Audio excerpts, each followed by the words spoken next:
Recording in progress. Good morning, everyone. Welcome. This is our September session of the Housing Strategies Peer Exchange Series. I'll give folks a minute to get connected.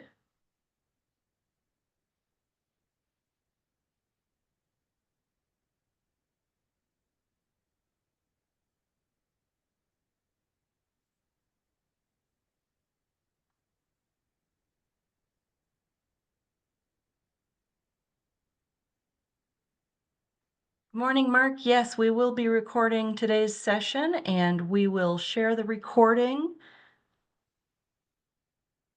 by posting it on our new website and also sharing over email to all those who are registered for the series. So welcome again, everyone, to our September session of this Housing Strategies Peer Exchange Series. And thank you to our featured speakers from the town of Erie and the city of Trinidad, who we'll introduce in a few moments. We're recording today's session. Slides and the recording will be available after the event. This series is hosted by DOLA's Community Development Office on the third Thursday of every month. Glad you could join us. And our intended audience is local government staff across Colorado who are working on affordable housing strategies, especially through land use and planning, though anyone is welcome. The purpose of the series is for you all to share with and learn from each other's challenges, successes, and innovative approaches to solving local housing challenges. And today's topic is about implementing the new fast track requirement in Proposition 123 in a variety of ways. And we'll hear from two communities today that are implementing different approaches to expedited review of affordable housing through land use and zoning code amendments. Back in May, in this series, we talked about software solutions for expedited review. That recording and slides is available on our site, which I'll share in a moment. And the next quarter will feature different approaches as many Colorado communities are working to address this new fast track requirement in Prop 123. But before we get into it, we have just a few brief announcements. As I said, this Housing Strategies Peer Exchange series is now has a landing page where you can find all the recordings and slides from past sessions. And one other brief announcement is that DOLA's Community Development Office is working on implementing the new land use and housing legislation adopted by the legislature in May. And our next monthly engagement meeting will be next Friday, September 27th. And subject jurisdictions or local governments that have some requirements in the new laws are encouraged to participate in our engagement sessions and visit our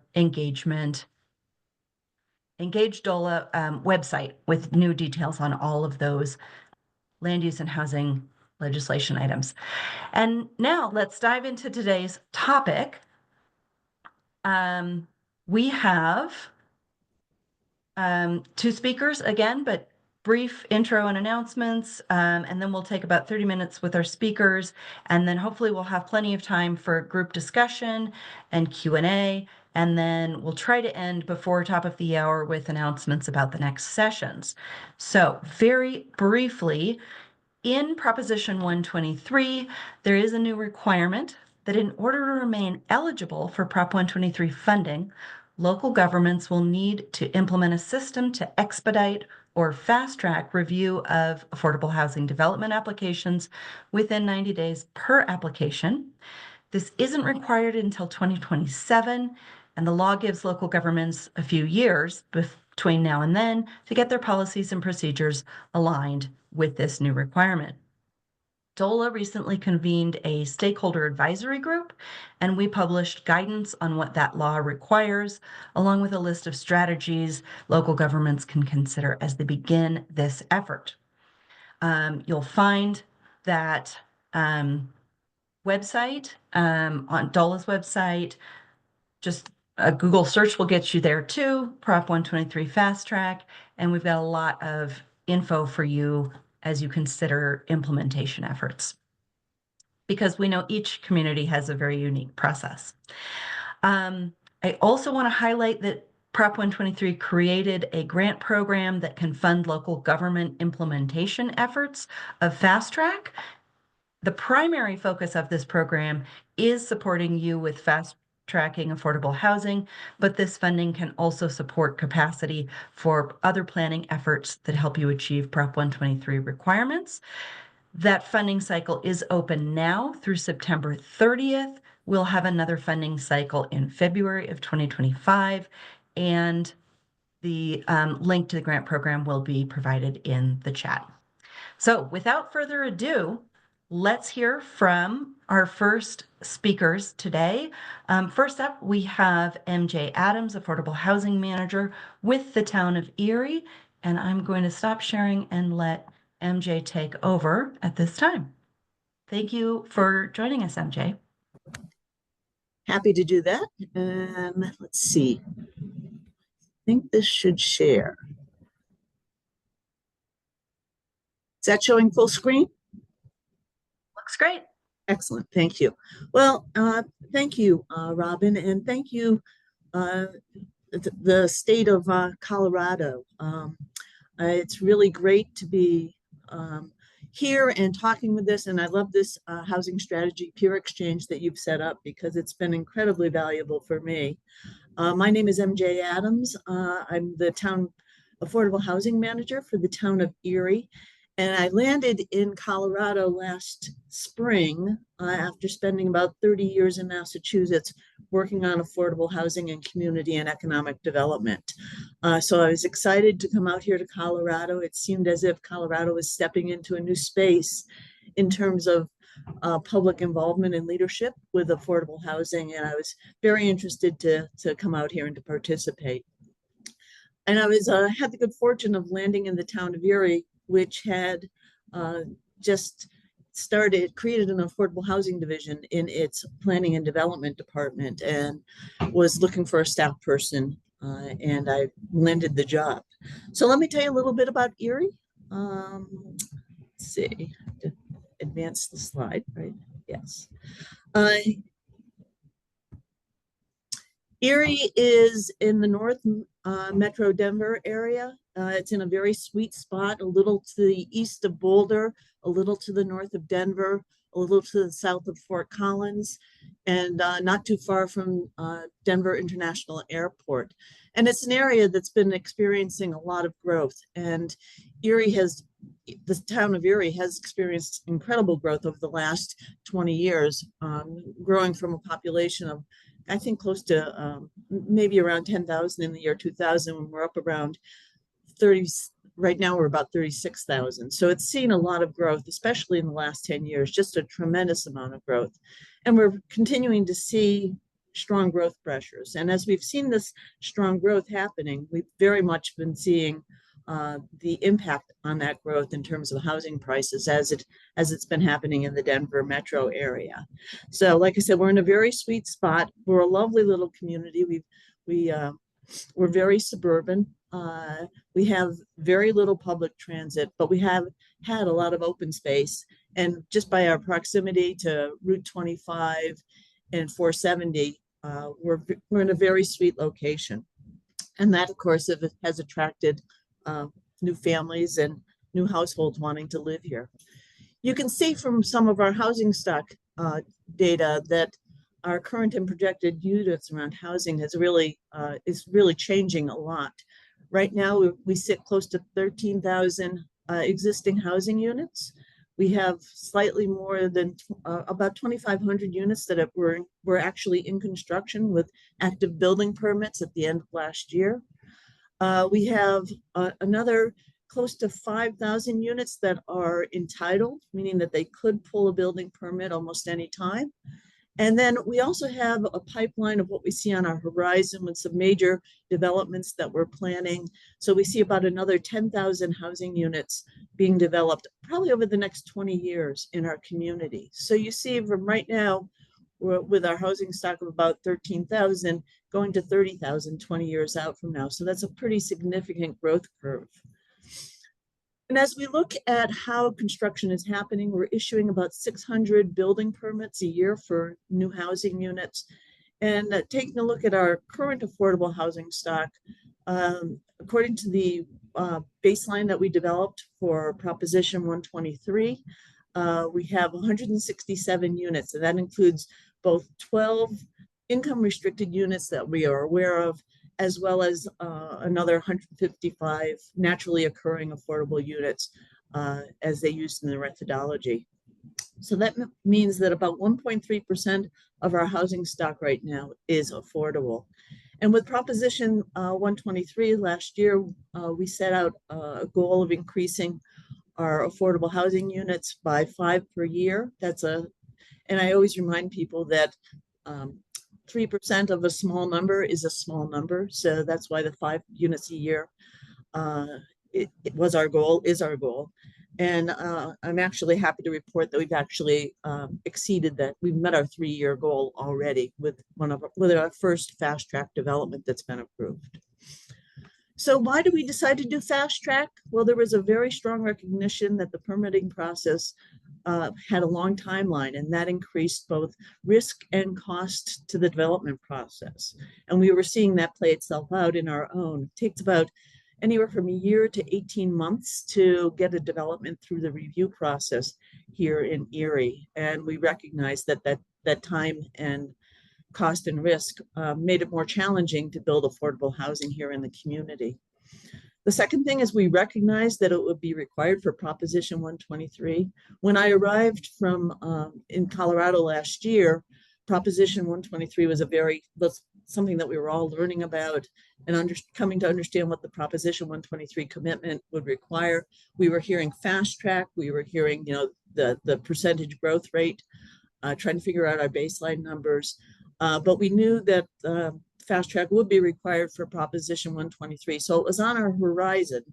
But the town decided that it wanted to sort of get ahead of the race and give it a shot a little earlier, because we had already acquired some property and we're stepping into our first public-private partnership to do affordable housing here in Erie.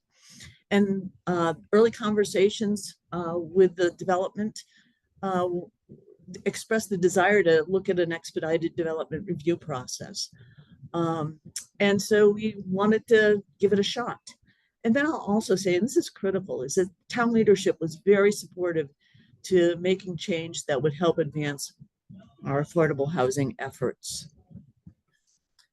So what does fast track mean for town of Erie? How do we define it? Well, we decided that developments that had more than 12% of the units as affordable would be eligible to use this fast track expedited process. We decided that it would follow the minor subdivision approval process, which allows for administrative review. No public hearings are required. No neighborhood meetings are required. They are discretionary. And then affordable housing developments would also be eligible for up to a 25% density bonus. There'd be no minimum lot size in the development. We'd allow up to a 25% reduction in setbacks and some additional flexibility under our alternative compliance equivalent program. So one of the things we needed to define was what was affordable and why 12%. So Erie, as we were doing our Proposition 123 commitment last spring, we were looking at the different ways that you could, what income numbers you would use. And we decided that since we were most profoundly impacted by what was going on with Boulder County and their housing market, that we would use the Boulder County AMI as our baseline for defining what was affordable. The town of Erie is actually split. 1/3 of it is Boulder County, 2/3 of it is Weld County. But we decided that townwide we'd use the Boulder County number as our definition of affordable. And for affordable, we decided that we would allow for home ownership, up to 120% of the AMI, and for our rental developments, up to 80% of the area median income. And again, we did this looking at what was really affecting the pricing and sales price of the homes in Erie, and wanted to give an incentive to developers to build affordable, but also recognize that they they would need a little more room to do that here in terms of the cost of building the housing. And I was particularly interested in figuring out how we could do this without without the necessity of other grants or public money going into a development. How could we actually capture the market dynamics to encourage affordable housing to be part of the mix when developers were developing housing in Erie? And then the 12%, people are curious on how we landed on the 12% number for the number of units that would be affordable to be eligible for the fast track permitting. A number of years ago, Boulder County took a very bold step and created a regional housing partnership. And the leadership in several of the communities up here, led by Boulder and Longmont, put out an effort to look at us as a regional housing market and to strive for 12% of the housing stock to be affordable by the year 2035. So given that that 12% number is a very important one for the region, and town leadership has taken up the mantle and really is very supportive and reminds me all the time that 12% is our goal. We set that out as the benchmark that we would use for allowing developments to step into the fast track permitting. As a side note, I'll share with you that when we were doing our Proposition 123 commitment, and we were only talking about 3% of the housing stock of the affordable units, increasing 3% a year, my town council actually pushed back at me and reminded me that we had a 12% goal. And I reminded them that, you know, we were trying to achieve the Proposition 123 commitment, and better to hop into that and to underpromise and overperform than to set ourselves up for something too high. So even though the town did do the 3% increase every year with the Proposition 123, I am always reminded by town leadership that our goal is 12%. So we're striving towards that. So what does the flow chart look like? We start with the pre-application meetings. Those are, you know, something that the town has been doing on all our developments. We offer them up to every developer. Then the second step would be to step into your first submittal, which is the site plan and the plat. Then the third step is the development review process. And we have a development review team that meets weekly and goes over all the developments and has a nice process for tracking where things are and getting things into review and moving them forward. I'll share with you that we just moved on to a new software program, and we're hoping that that will also help us manage that whole process much better. And then the fourth piece is after the development review is complete, the recommendation would be advanced to the planning director for administrative approval. One of the things that we did do with our development review process for our first development is we usually have all the staff there participating, engineering, parks, building department, and planners. But we actually set aside a special half hour where we would deal with our affordable housing development separately, and only the small team of staff that was working on that would participate in that development review meeting. So I'm pleased to say that we have our first fast track development already in the works. The first, it was the Cheeseman residences.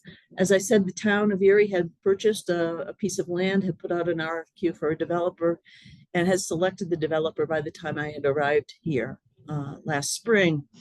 The original proposal was that they were planning to do 35 homes with 18 of them affordable to incomes at less than 90% of the AMI, and 17 affordable at less than 110% of the AMI. This was a homeownership program.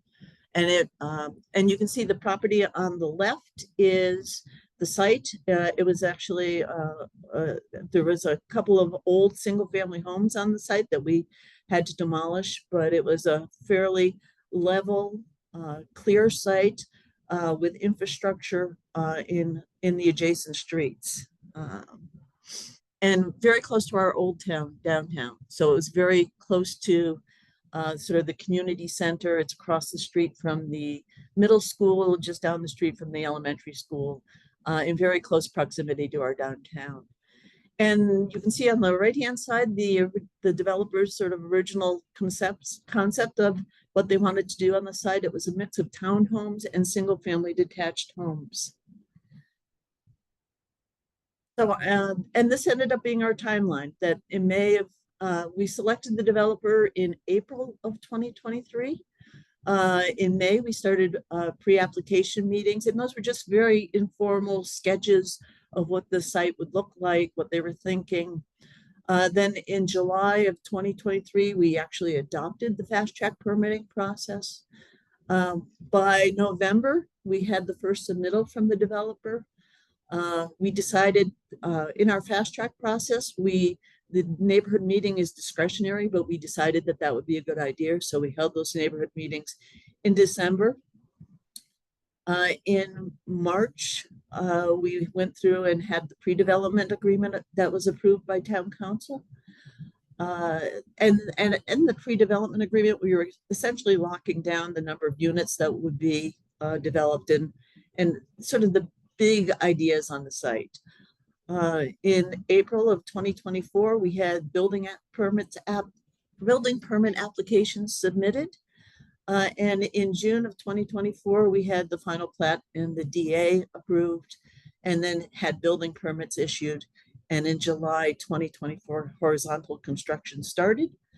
We're expecting vertical construction to start probably in November. We're expecting initial occupancy by June of 2025, and all the units completed hopefully in December 2025. So that was our process. The lessons learned. There were many. First is that the pre-application review process, before they do their first submittal for this affordable housing process, it has to be robust. Essentially, what we would typically, we essentially eliminated the preliminary plat review process. And so by the time we got to the first submittal, we were really looking at things that were pretty substantially down the road.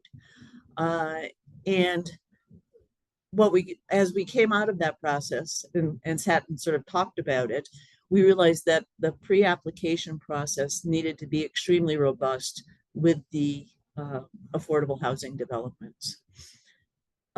We were undecided about whether or not to do neighborhood meetings, and then realized after the first submittal and after we started talking about the development pretty publicly, that was really necessary. We ended up doing the meeting in December with the neighbors and got a lot of very helpful information that actually made some pretty significant changes to what we were looking at, largely in terms of how the development related to the abutting properties. So that was a very helpful thing to do. So I would say that even though it's discretionary, I would say it's highly recommended.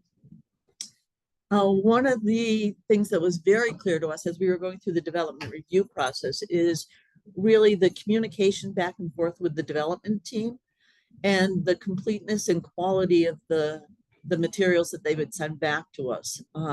And it's absolutely critical that they be accurate and complete and they answer it fully. And we found ourselves at times waiting, hurry up and waiting to make some decisions because we were back and forth with the developers trying to get some information and some clarity on some points. What I can say is absolutely critical is strong teamwork among the internal development review staff. I think one of the smart things that we did is we actually took this development and set it aside into its own little meeting just in advance of the regular Thursday afternoon development review process that all the departments do. And that was very helpful to really narrow the number of people who are focused explicitly on this. The project manager, and I want to give a shout out to Allie Burkhalter on our staff. She was the case planner for this, and managing and tracking communications with the developer and the team, and the developers team were pivotal. And it was really important. There were so many side conversations happening that somebody needed to stay on top of them. And Allie was an absolute professional and expert on knowing, understanding the process and moving communications along and asking people to be accountable to meet timelines and responses. So that was having one project manager, and that one project manager being the point person who communicated with the developer team was really important. One of the things we realized is we don't ask for the details on dry utilities in our early review process. And as we were moving things along, we realized that that's something that we really needed to see, especially on sites that were more challenging. It's a tight site, it's an infill site, and where the electrical utilities are going to go is pretty critical, and created some consternation at some point, but we were able to work through it. And then to understand the workings with the external organizations when we send things out to review to the fire departments, the fire districts, that it's important to understand their timeline and their decision-making process, and making sure that we know who we're talking to in that agency. We were sometimes getting conflicting opinions from two different staff in the same organization and trying to sort that out. So that's it in a nutshell. Like I said, we're really pleased that our first one navigated the process. The one thing I will say is that you didn't see me mention 90 days at all in our fast track process. We were waiting, we knew that when we did our fast track that we were waiting to see what the guidance was going to be from the state before we put too much, overdid it with the details in terms of our process. So, but we were working under a timeline because our developer was up against a end of June deadline to get building permits in order to get a economic incentive from Excel. So that was our internal time clock that was pressing on us, and we were pleased that we were able to achieve that. So, and our MJ, sorry to interrupt. Just a quick time check that it's just about time to switch over to Trinidad and hear that example. And folks do have questions in the chat. Please go ahead and add questions, but we'll take them after we hear from Trinidad, and then we'll do Q&A for both our presenters. Okay, well, I'm happy to hop off of this fairly quickly. Our next steps is really to take a look at our user guides for development review and make sure those are up to date and clear and concise. Now that we see that the new Proposition 123 fast track guidance, we'll need to recalibrate some of the work that we've done already. We are also looking at doing an inclusionary housing ordinance in town, and know that the 12% number that we set in our original fast track might be a little low, given what we're thinking about for the inclusionary housing. So we have some recalibration to do. And we're working as part of a regional, the Regional Housing Partnership Work Group. We got a local planning capacity grant to take a look at fast track permitting with all the communities up here in the region. So I think that that's a real positive thing to be looking at how our neighboring communities are thinking about it and learning how to do this together and figure out how to make it successful.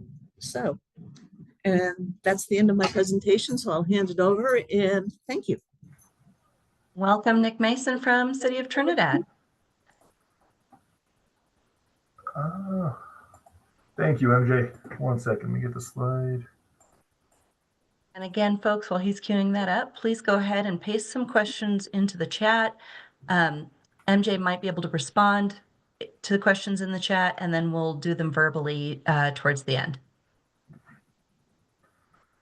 Okay, everybody see my screen? That's all pulled up. Awesome. Okay, so I'm Nick Mason. I'm the city planner for the City of Trinidad. Relatively new. I've been here for about 10 months, and I've never used any other code really, other than this one. So I can't really compare it to others in terms of changes, because the changes were done prior to me. But I could go through it anyway and see how we and explain it to everyone there. So Trinidad it's in southern Colorado. Relatively small town, 8,300. A very historic city, so we have a historic downtown. We have a lot of blighted conditions, historic buildings that sometimes becomes an issue when you have a historic city like that. It's a very rural area, and our housing needs assessment, you can see our needs there. less than 30% AMI and greater than 6%. So we had some big needs for sure. And then the city, prior to me arriving, actually received the IHOP grant, and the IHOP grant there, they worked with my role planner, Michael Uriman. They adopted some strategies. I'll go through those. And the two I'm going to focus on is the incentives from the Housing Now program that they started, and then the land use code amendments. So those are our strategies there. The city is going to assist with broccoli costs, and that's just infrastructure. I know one of our projects before, we paid for transformers, we pay for, sometimes extensions a little bit if we have to. Just trying to help take some of the risk away from those developers. We removed, or the city covers the plan review costs, waives permit fees, and they do a lot of TAP deferrals. We've also done try to do what we can for deal with the entitlements of the projects, make them more shovel ready. And then the expedited review, which I'll definitely cover. But the biggest thing there is the desired result. We were just trying to get incentive-based code update. So they did that through the IHOP program, like I said, using my role planner to assist them. So the Housing Now, there's some major problems. The high material costs of our town, kind of being far away from the next major city. Labor costs are high. Talking with developers, we found like a $25,000 gap financing that needed for these projects to actually get going. And then, like I said before, the historic downtown, that is a big issue because we do have a lot of blighted conditions in our downtown. So we're trying to address that as well as affordable housing. And then we set our goals: 130 new rehabbed or affordable housing units. Trying to make it permanent residence. We had to establish a policy for long-term rentals and getting deed restrictions on these affordable units. Like I said, the needs assessment is pretty grand. We had about 200 units. So this is kind of the overview of the incentive program. For downtown blighted conditions, we $25,000 per unit, and with a max 200,000. And it must have been vacant or needed extreme rehab. New housing construction, you get 15,000 per unit. If it's and then keep it under 80 or 100% AMI, and then some deed restrictions, and you get TAP fee deferrals. It's been really successful. So in the 2 years since they started this program, allocated over $1.4 million in incentive funds, allocated over $360,000 in TAP fee deferrals. And they funded 74 units of affordable housing, and with that, they created actually 182. So it's been really successful, and it's generated about 35 million in private investment. So it's, like I said, it's been a real success implementing all this Housing Now program. Also, a big thing there was the partnering with Trinidad State in their Cooper program. So we partner with Trinidad State. They have 5, I believe, on our list, single family residences that they're going to be earmarked for affordable housing. And the school itself actually has kids go work on it. They get credit. Sometimes they get a little bit of money, and it gives them all the tools they need to start their lives as a contractor, gets them going, at least gives them the basics. So that's a really great relationship we have with Trinidad State there, and that was really good timing on that one.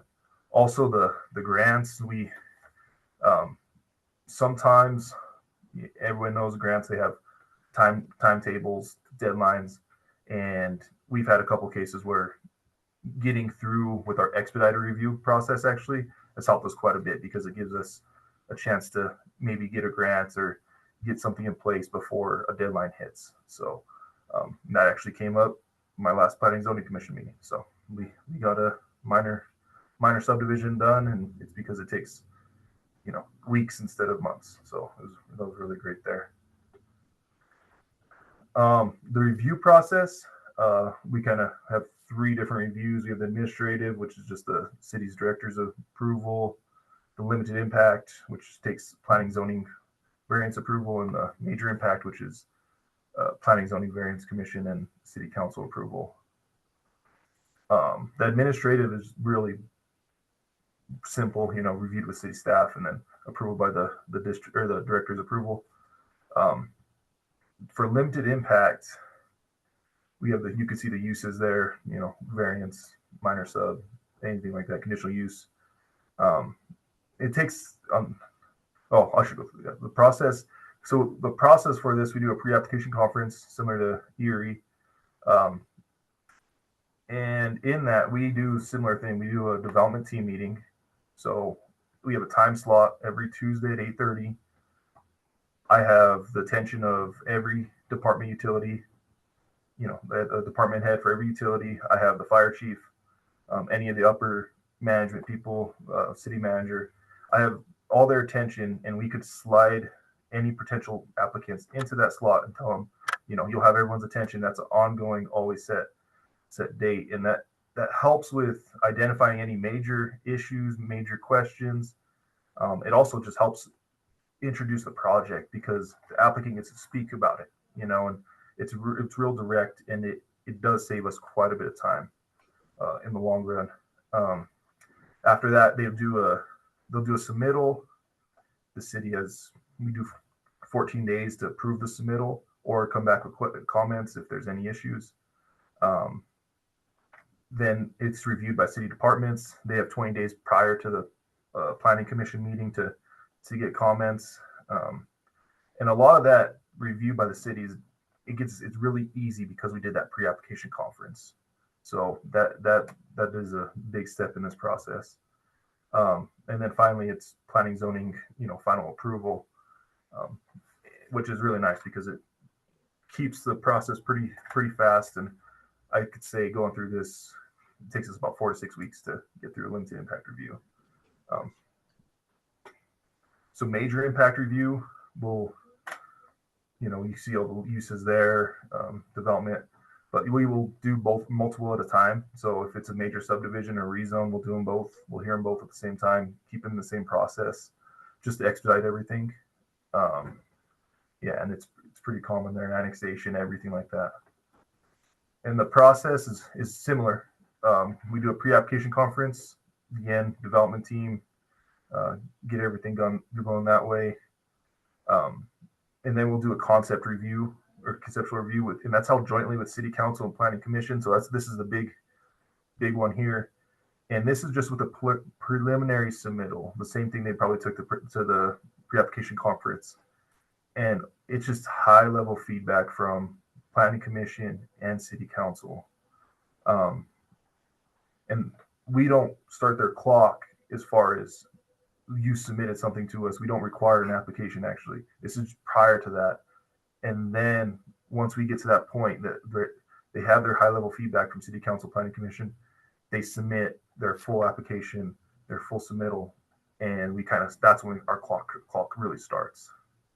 And then it's the same process, development plan submittal, review by city departments, planning commission makes a recommendation to city council, and then city council reviews and approves. So pretty similar, just kind of taking the prelim plat for a lot of major subdivisions, taking that and kind of giving it to planning commission and saying, you make sure that, you do that part and try and just cut some extra meetings out of it. There's also some incentives in the land use code for affordable housing, and just some guidance there on what we like to see, requires similar appearance, mixed in, not in clusters. We do have the decision will be reviewed within 90 days of an application being deemed complete. So that's in there as well. And then some development incentives as far as density, lot size. And this is actually our code. That's verbatim. You could read it after or whatever. I'm not going to read through it, but just on the 90 days and the fast track, actually, that's how it's worded in our code. And then finally, the outreach. and I'll say this is how we kind of got this process all through, and this is probably the most important thing, is you're going to need a lot of support from your planning, zoning commission, your council, so as well as the community, but it's going to have to rely a lot on them. So in our process, we went public meetings with developers in the community. That's where we found those $25,000 gap funding. That's where we found all that. Completed a housing needs assessment, drew up the incentive program and the code updates. And then they had a joint work session with City Council and Planning Commission. And this is where it's very clear that City Council didn't want to be looking through the details at their final approvals, or they would rather have Planning Commission, city staff dig through the details of every application. And it's truly buy-in from the council to give that power to the Planning Commission. That's probably the biggest thing there, and trying to make it development friendly. After that, we did some public outreach, and then took it back to Planning Commission and City Council for final approval. But like I said, it's a big piece of our council to say, hey, we don't want this. We're going to trust Planning Commission to take some of the load. So that's kind of the process we went through there. And I will say that this expedited review is adopted not just for affordable housing, for every project the city handles. So I have a market rate housing subdivision going in, and they're in the same process. It kind of shocks them, but they're happy because it makes it move so much faster. So there's no prelim plat. They just get in and start running. And like I said, sometimes it takes people back a little bit, but it is very beneficial and expedites very well. So that's all I got.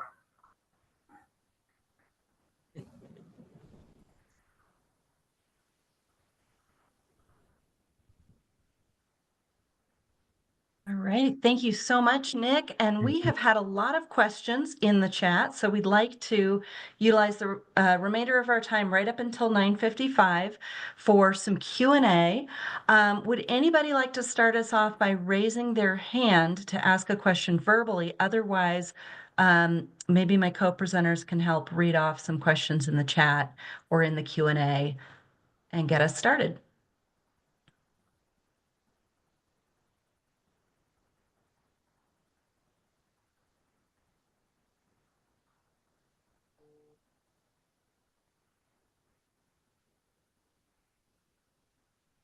We do have one in the chat if you want to start there for MJ.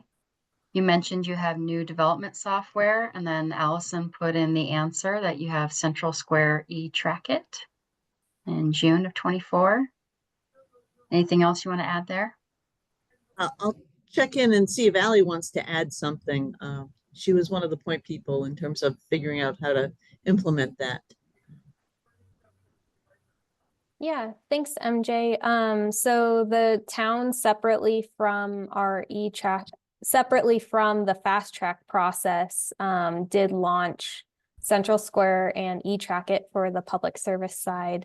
So that was something that came online separately, but we're hoping that it helps facilitate our communication, and helps facilitate the fast track process as we formalize our process there. I'll also just add that back in May, we did a session about software solutions for expedited review, and we've got actually 4 communities shared their experience implementing software, and that recording is available on our landing page. All right, next question. The next one, actually, Allison, you may want to just recap very briefly again, since you answered it in the chat. But the question was, what's the Excel incentive the development got? Yeah, so this wasn't directly towards the town, but the developer had opted into Excel's rebate program for all electric developments. Excel originally envisioned that for single family. Our development partner, Thrash Development, did say that it was a unique use of that rebate program to create an all-electric development. But that was a huge funding deadline because Excel sunsetted that rebate as of July 1st. I haven't heard if they reinitiated that rebate program, but that was a huge funding source for this project.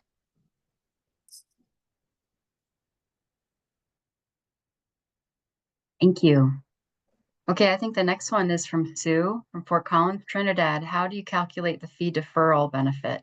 Whoops, maybe I skipped one. No, that's it.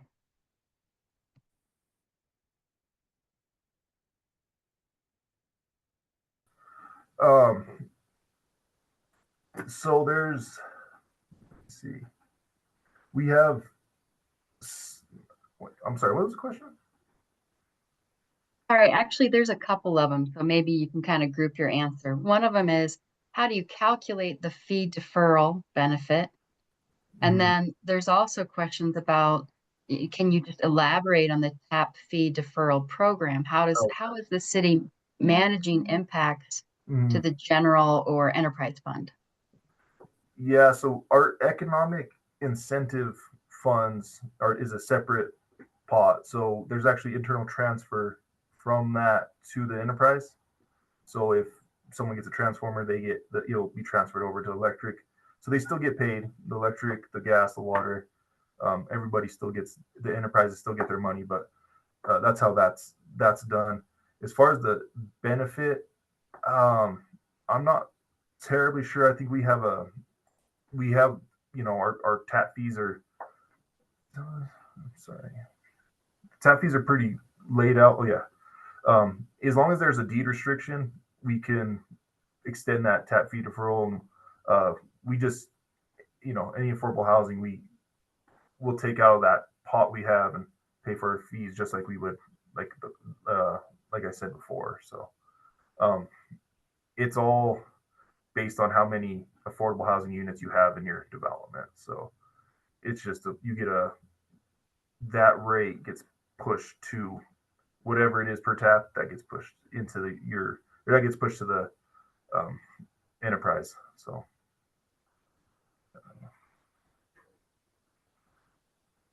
all right, and then another one for Nick from Higley Hill.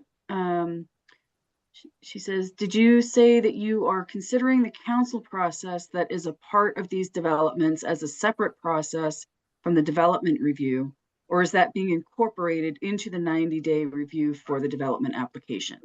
So the 90 days, we don't count the pre-application conference, and we don't count the conceptual review because those are so high level.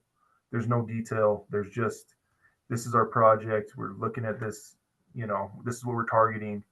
And then once they get their full submittal, that's when we could start the 90-day clock to get for our development application. So that's kind of when we get the full submittal, we start the clock then for the 90-day review period. Can I ask a quick follow-up question to that? Sure. So is that 90, so I guess at what point is the project ready to go to council, and do you just have to start notifying that it's going to go to council at some point, maybe before it's ready? Or since that all has to happen in the 90 days, I'm just curious about the logistics of that.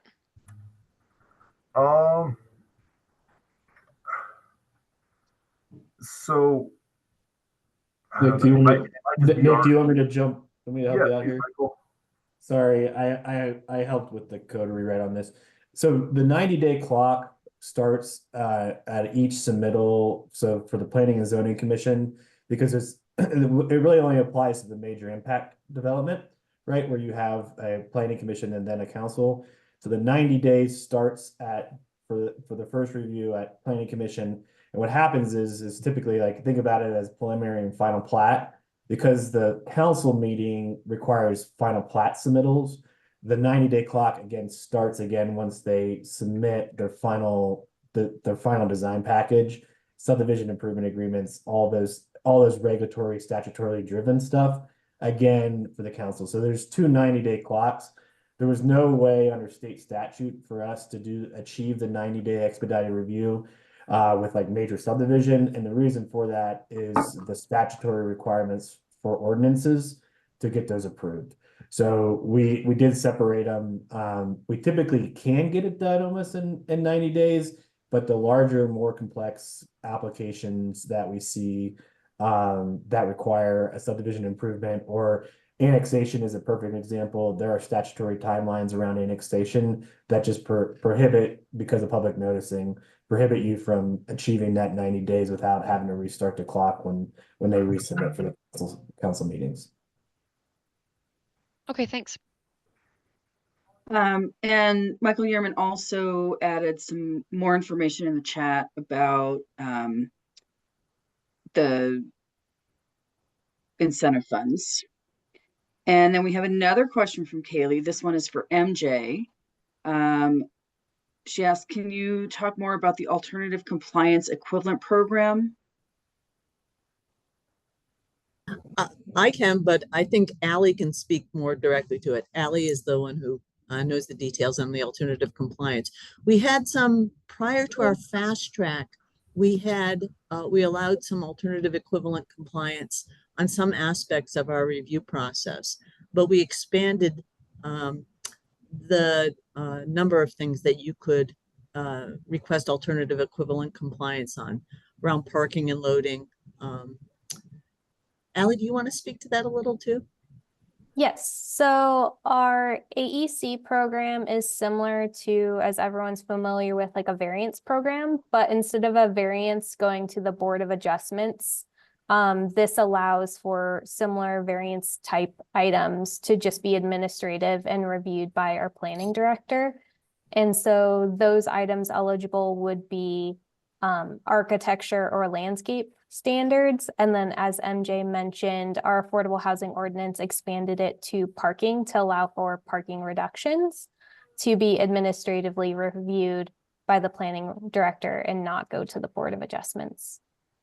And I believe somebody else had also followed up with the question of if we've seen more of these or if this project had more. And I would say that this project had more AECs than we typically see on the project. And that was just due to the fact that it was an infill in Old Town project.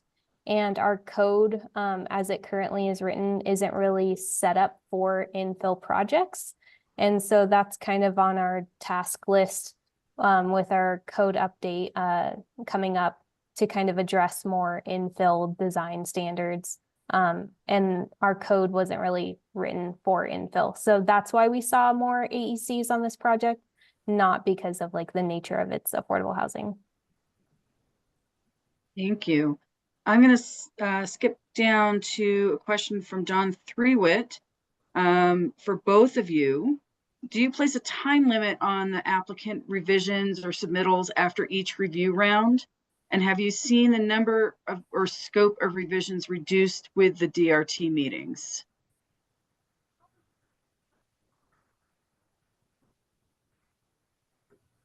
For the town of Erie, we do not have a time limit on applicant revisions or resubmittals. And the number and scope of revisions has been really tied to the quality of the applicant responding to comments. So we had quite a few submittals that didn't fully respond to our comments, and so that led itself to more revisions. Yeah, we don't have a time limit as well. Usually they're trying to push it as fast as they can, so we try to handle as much as we can, but yeah, there's no real time limit. And then I think we've seen us reduce number of, back and forth with the development team meetings, just because it's not the first time anyone's seen it. It's usually, it gives them a chance to, when we do our development team meeting, it gives everyone a chance to digest it a little bit, and then they think about it over the next couple of weeks, when things pop in your head. Oh, I should have asked about that. So the next time they see it, they have it ready to go, kind of. So it does. I think it does limit though how much we have, because it allows the developer to address some major questions, especially right off the bat. And I'm going to add that one of the things that was extremely valuable to our development review process is Allie's experience, and she's an architect, so her ability to understand the architectural aspects that came to play in the development review process were extraordinarily valuable.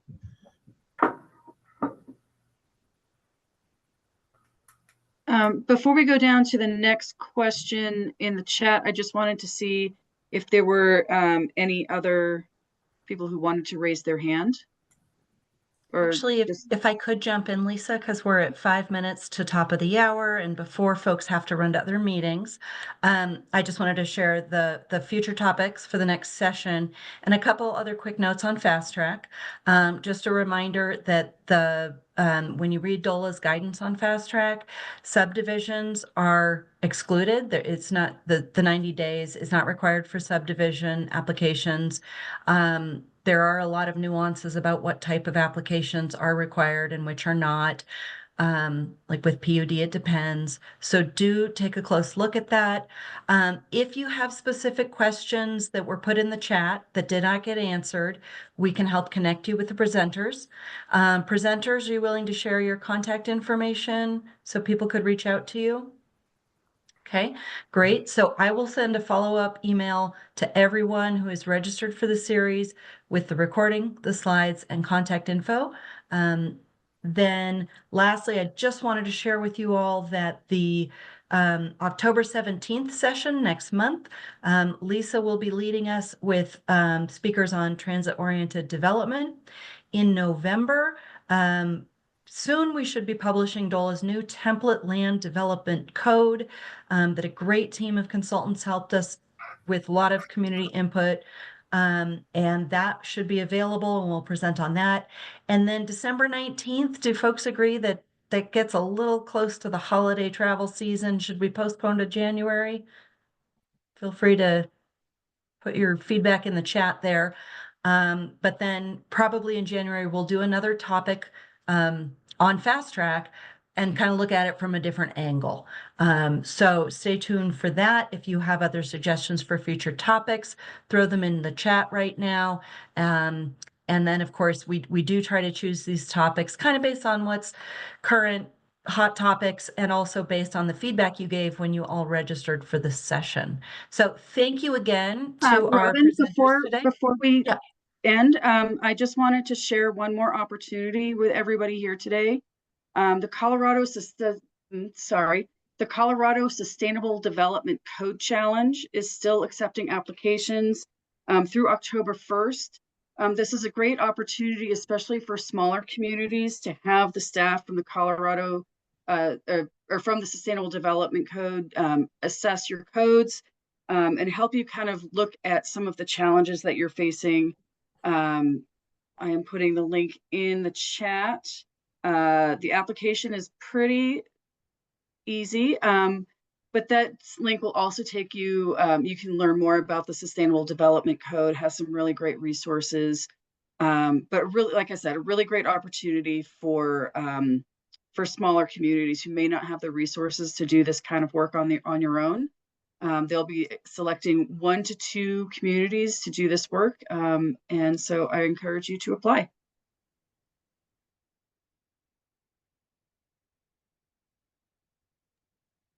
That's it. Thank you, Robin. Great. Thank you everyone so much for joining us. Got 2 more minutes if anybody has one last question.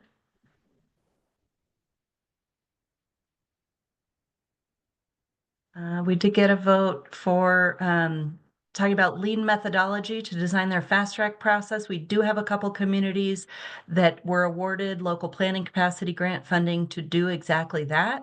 And so that's, we hope, going to be the feature for our January session on fast track.